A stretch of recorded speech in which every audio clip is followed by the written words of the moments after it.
Bonjour et bienvenue sur Vivre avec bon sens, le podcast qui bouscule les codes de notre santé. Je suis Joy Richez, coach holistique. Multiple et engagée, j'accompagne les entreprises et les particuliers vers une vie plus consciente et épanouissante. Ici, je parlerai sans détour de sujets qui m'animent et me motivent, et je partagerai mon micro avec des personnes aussi talentueuses qu'inspirantes pour nous faire réfléchir et évoluer. Bref, tout un programme pour élargir sa vision, être en accord avec soi et être pleinement épanoui. Bonjour à tous et à toutes, bienvenue dans ce nouvel épisode de la série Le courage d'être sincère. Si vous n'avez pas écouté les 2 premiers, je vous invite à le faire avant de poursuivre l'écoute. Pour ceux qui restent ici, nous allons parler aujourd'hui des relations. Alors, qu'est-ce que j'entends par relation ? Eh bien, pour moi, il y a à la fois les relations amicales, les relations amoureuses et les relations sociales. C'est-à-dire toutes les personnes que vous pouvez rencontrer, vos connaissances, votre voisinage, des personnes avec qui vous échangez régulièrement, mais avec qui vous restez en surface. Le premier constat que j'ai pu faire lorsque je me suis retrouvée célibataire, c'est que je n'avais pas suffisamment, pour moi, d'interactions sociales et je n'avais pas assez entretenu mes relations amicales. S'il y avait un choix à faire entre un week-end avec une copine ou un week-end avec mon chéri, je choisissais le week-end avec mon chéri. S'il y avait une soirée entre amis ou une soirée avec lui, je choisissais la soirée avec lui. Et derrière tout ça, il y avait principalement 3 raisons. 1. La flemme de sortir de chez moi, de mon quotidien, de mon petit confort routinier et de couple. La seconde raison, c'est que je n'avais pas pris conscience de l'importance de mes amitiés, de l'importance d'entretenir des liens privilégiés avec ces personnes, de prendre le temps de passer une soirée à 2, de se faire un week-end, des vacances, presque en intimité avec une personne. Je me contentais d'avoir des relations amicales sans trop d'intensité, sans trop de profondeur. Et la profondeur, elle ne se crée que dans des contextes où on laisse la place, où on laisse l'espace pour pouvoir s'interroger, se questionner ensemble et dire à l'autre « mais toi, qu'est-ce que t'en penses ? Qu'est-ce que tu vis en ce moment ? Comment tu te sens ?» Et ça, je ne l'ai pas du tout conscientisé. Ça fait que je suis passée à côté d'événements hyper importants pour des amis. J'ai manqué de présence parce que je ne réalisais pas ça. Et la troisième, et pas des moindres, c'est celle de constater que finalement, tout le temps que j'octroie à d'autres personnes, ce n'est pas du temps que j'octroie à ma relation. Et ma croyance était, si je ne passe pas suffisamment de temps avec l'être aimé, il va m'échapper. Il va se rendre compte de la supercherie, il va se rendre compte qu'il n'a pas besoin de moi. Alors qu'en fait, c'est tout l'inverse. Je pouvais être investie dans un couple sans être attachée pieds et poings liés dans ma relation.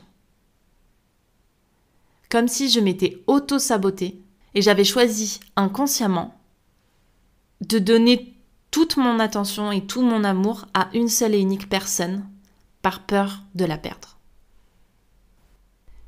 Je m'arrête un instant sur cette 3e raison pour aller encore plus loin et vous dire les histoires que je me racontais.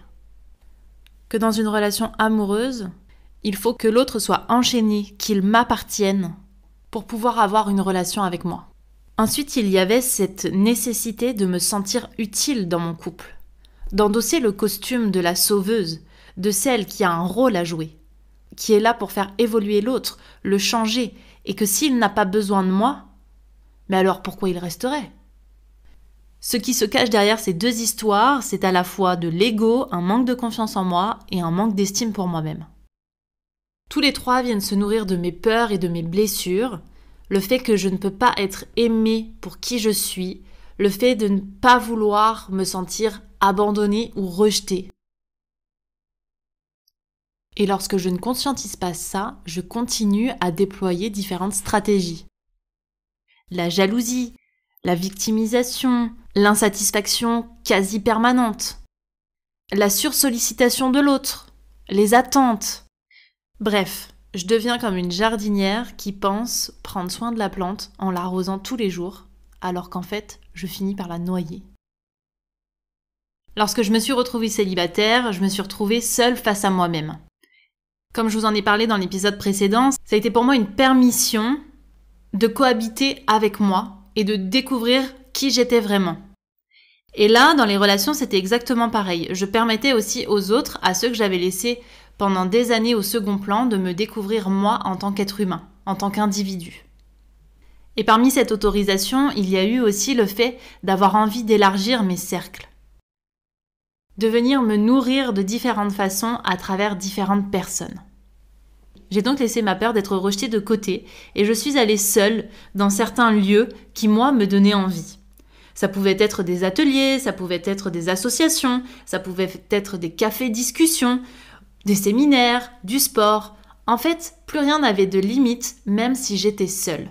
Et je me disais toujours que c'était aussi l'occasion d'aller à la rencontre des autres.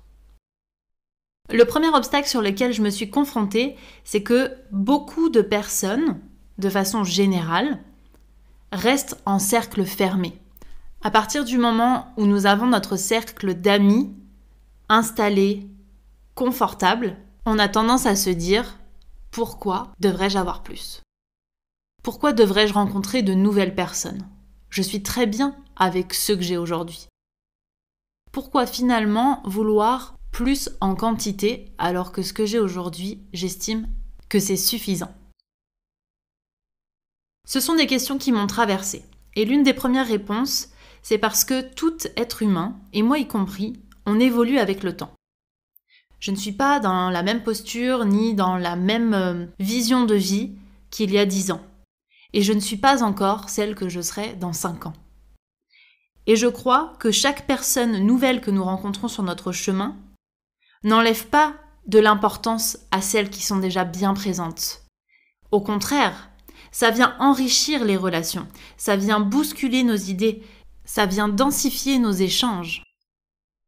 Ça participe à faire évoluer les amitiés.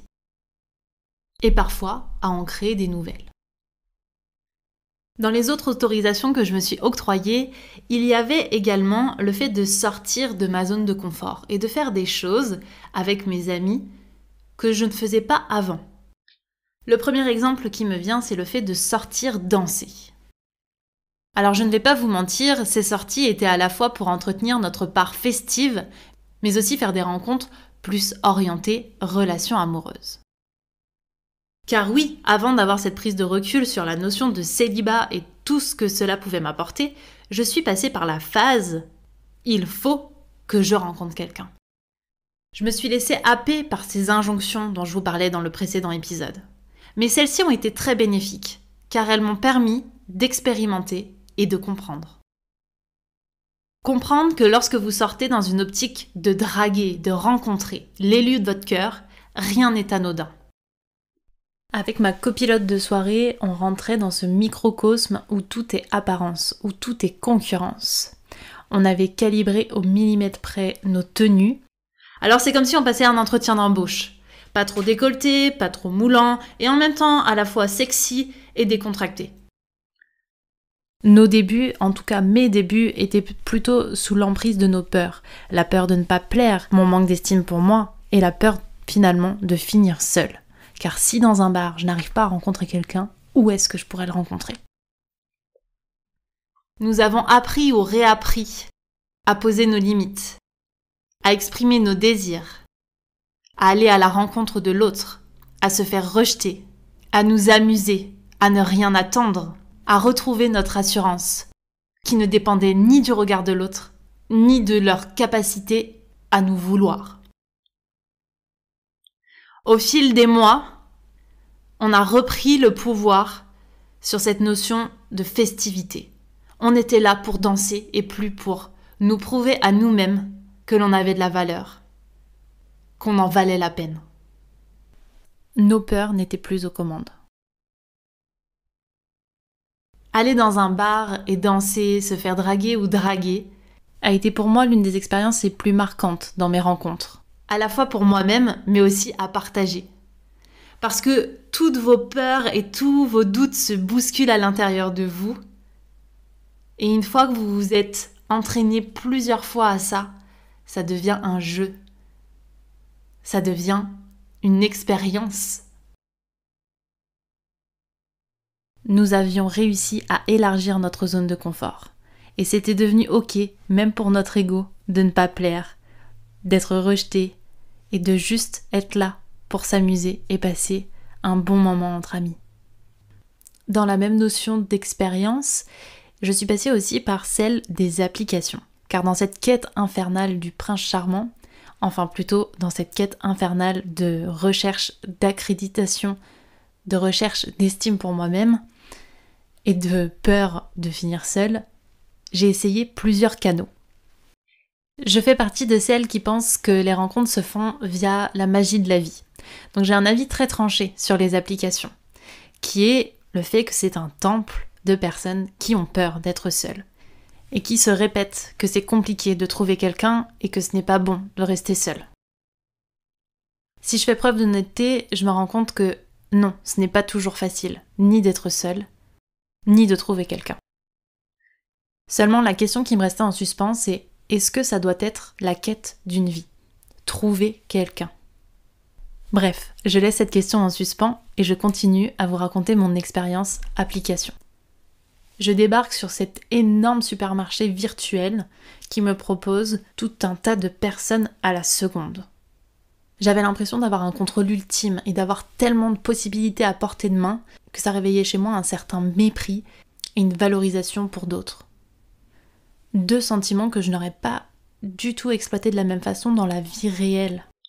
Je ne me serais pas permise autant de jugement et je ne me serais pas permise autant d'exigences. Comme si cette facilité, ce choix de rencontre exacerbait ma recherche de perfection. Et en même temps venait nourrir ma peur de finir seule.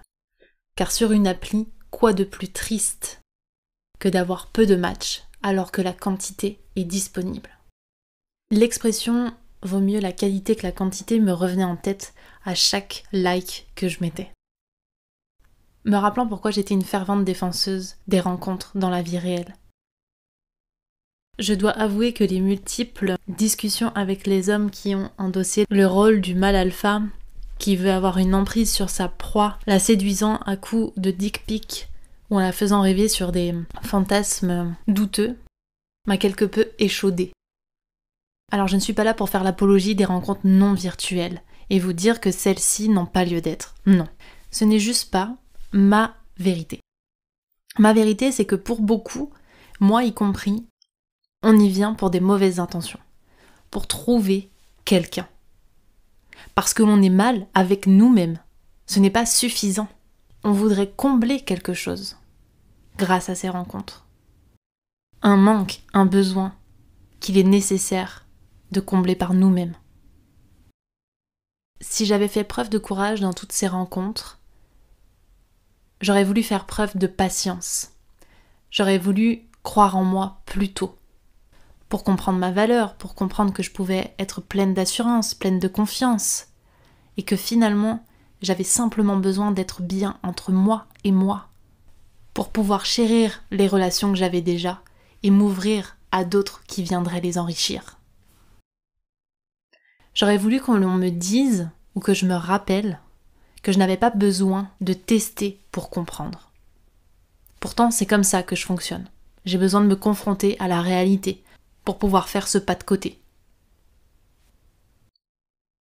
Néanmoins, l'honnête leçon derrière toutes ces expériences, c'est que je ne recherchais pas la rencontre.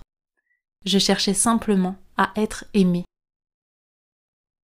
Et pour ça, je pensais que l'amour devait venir directement de l'extérieur.